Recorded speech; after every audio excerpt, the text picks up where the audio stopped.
Oi, aqui é o Pastor Rafael e eu quero falar com você hoje que nos segue no Ministério Reconstruindo os Muros do Evangelho sobre igreja sombria.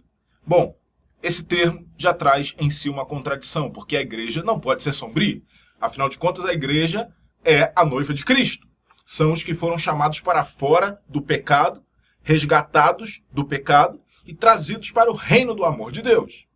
Então, traz-se essa contradição para que mostremos que há algo que não é igreja, mas que está sendo chamado de igreja. E isso não é novidade. Aconteceu quando Jesus esteve aqui nesse mundo.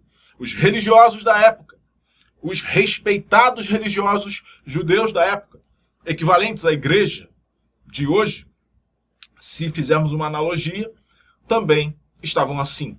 Em Mateus 12, Jesus responde aos escribas e fariseus, aos religiosos da época, que queriam que ele fizesse um sinal para que eles pudessem acreditar nele. Só que antes, esses mesmos religiosos, que seria analogia a uma igreja oficial respeitada de hoje em dia, ou aos religiosos líderes de hoje em dia, eles diziam que Jesus estava expulsando demônios pelo poder de Satanás. Então, essa igreja sombria é, na verdade, algo que parece igreja, mas não é igreja. Que é referenciado em Apocalipse pela prostituta da Babilônia, que na verdade é a igreja corrompida, prostituída, de mãos dadas com o mundo e com o espírito do anticristo.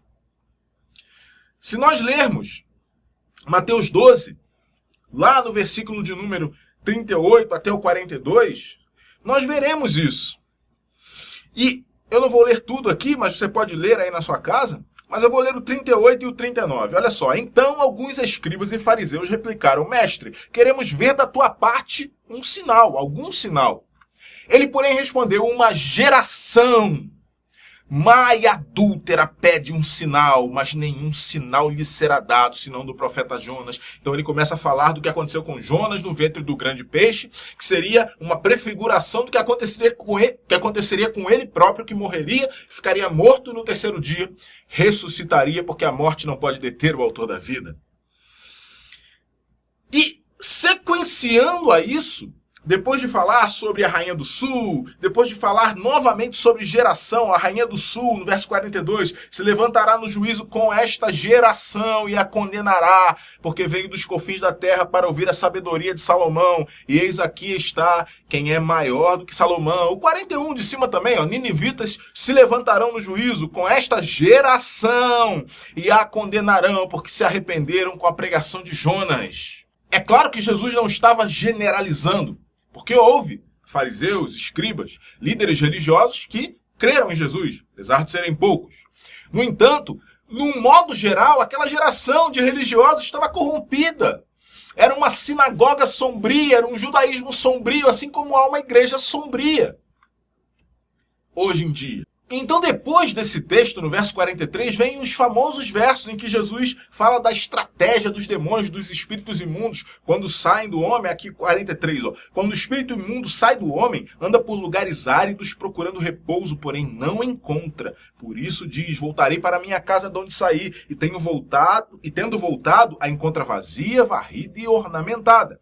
Então vai e leva consigo outros 7 espíritos piores do que ele, e entrando, habitam ali. E o último estado daquele homem torna-se pior do que o primeiro. Assim também acontecerá a esta geração perversa. Então Jesus está dando um exemplo de algo que acontece individualmente com indivíduos, com pessoas que são possuídas por espíritos malignos ou são atormentadas por espíritos malignos, são habitação de espíritos malignos. Quando esses espíritos saem, se voltam para essa casa e não encontram o Espírito Santo ali, não encontram Deus preenchendo aquele lugar, trazem 7 piores e o estado daquela pessoa se torna pior. Só que Jesus falou de algo individual para falar à geração.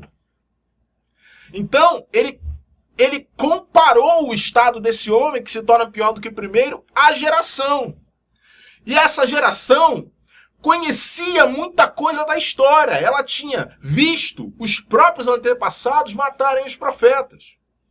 Tinha visto muitas coisas contrárias aos mandamentos do Senhor e mesmo assim repetiam mesmo não adorando ídolos, mesmo sendo doutrinariamente muito bem alinhados, repetiam o coração distante de Deus, o coração duro, o coração frio, o coração que não ama Deus, a ponto de não reconhecer o próprio Deus deles e chamá-lo de diabo, ou dizer que ele opera por causa do diabo, de um filho do diabo, chamar o filho de Deus, o próprio Deus, de Satanás, acusá-lo de expulsar demônios pelo poder de Satanás.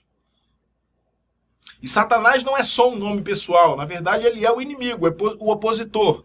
Então Satanás é um inimigo, por isso chamá-lo de Satanás, mas na pessoa, acusá-lo de que Satanás é que dava o poder. Satanás, a pessoa, o anjo caído, Lúcifer, dava o poder para que ele expulsasse demônios. Ora, irmãos, Satanás não estava em Jesus, Satanás estava neles, que não aceitavam e não reconheciam em Jesus a quem eles esperavam. O Messias, a quem eles esperavam. Isso tem uma característica que podemos trazer para hoje e entender sobre igreja sombria.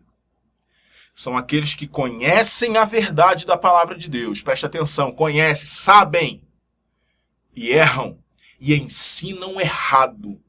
Essa geração terá muito a prestar de contas ao Senhor no dia final. Porque sabem e continuam ensinando errado ao povo. Continuam falando uma coisa e fazendo outra. Isso não é novidade, porque Jesus já disse que o amor se esfriaria, que a apostasia, que o afastamento, aqueles que se diziam cristãos se afastariam da fé. Ele disse que nos últimos dias isso aconteceria. E estamos vendo diante de nossos olhos. Em suma, igreja sombria é uma igreja que tem tudo de igreja, mas não é igreja.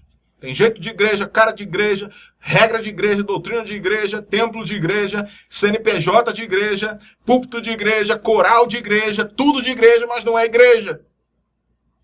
Assim como aqueles religiosos, escribas e fariseus, ocupavam o lugar de Moisés no Sinédrio, tinham tudo para ser homens de Deus, mas não eram.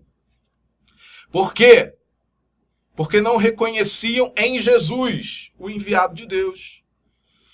E nós hoje, quando não andamos conforme as Escrituras, entendendo que Jesus é a palavra de Deus, e não a pregamos por completo, e não a vivemos ou procuramos viver por completo em nossas vidas e ensinamos às pessoas as Escrituras como elas são, e não como nós queremos que sejam para encher nossas igrejas, aumentar nossas arrecadações, nós nos tornamos da mesma maneira uma igreja sombria. E o que Jesus disse para aqueles religiosos em uma outra ocasião? Vocês percorrem a terra, vão para todo lado, terra e mar, para fazer um discípulo. E quando fazem, tornam ele mais filho do inferno do que vocês. Ou seja, isso está acontecendo no nosso meio. Então, a igreja de Cristo não é sombria, mas há uma igreja que não é a igreja de Cristo, mas tem sido chamada de igreja de Cristo, que é muito sombria, que compactua com o mundo e não com Jesus, que está mais preocupado em servir ao espírito do anticristo que já está no mundo, e não em esperar a volta do Cristo. E como se conhece? Anteriormente, aqui o verso 33 ao 37 do mesmo capítulo fala sobre o fruto. Os frutos fazem que a árvore seja conhecida. Então, falar o que eu estou falando para vocês aqui pode estar tudo certo. Olha para a minha vida, pergunta para quem me conhece, minhas ovelhas, minha família. Eles vão saber se o que eu estou falando aqui é da boca para fora ou se eu sou parte de uma igreja sombria. As pessoas próximas de você vão saber. Não é a sua pregação, não é o que você canta, não é o que você faz para Deus na frente de todo mundo. É o que você faz em secreto e o que as pessoas que te conhecem mais intimamente sabem do testemunho, do fruto que brota da sua vida.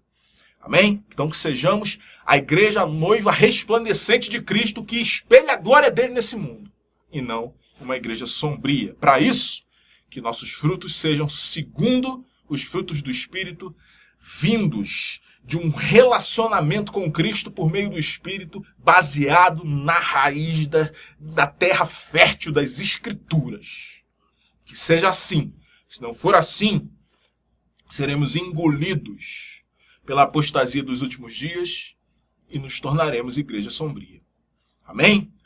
Que Deus nos abençoe e permita que isso não nos aconteça para a glória do nome dele. Bom, nosso ministério precisa de ajuda para continuar. Não vendemos o evangelho, não barganhamos a fé. Portanto, não recebemos quase nenhuma oferta em relação principalmente ao que precisamos. Então, se você pode nos ajudar, o link do nosso Apoia-se vai estar aqui embaixo.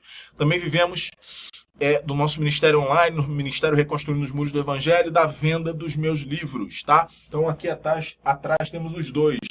Dentro da Igreja de Deus, tem sido vendido pelo Brasil inteiro. E Aniquilação à Última Hora, que foi a ficção cristã nacional mais vendida de abril, maio, agosto. Está sendo mais vendida aí de vários meses nesse ano de 2018, tá? Uma história fantástica que fala dos valores do Evangelho e que prende o leitor do início ao fim. Se você pode nos ajudar, pode nos enviar uma oferta, o Apoia-se está aqui. Se você comprar um dos nossos livros ou os 2 livros, você também nos ajuda, tá bom? Fica com a gente aqui, se inscreve no canal, clica no gostei se você gostou desse vídeo, compartilha com alguém, deixe seu comentário. Se estiver vendo no Facebook, curte a nossa página, nos acompanhe e faça esse vídeo chegar até uma outra pessoa, para que nós vivamos dando frutos, sendo verdadeira igreja e não sendo igreja sombria como aqueles mestres da lei e fariseus hipócritas. Tá bom? Deus abençoe você, até o próximo vídeo, um grande abraço, tchau!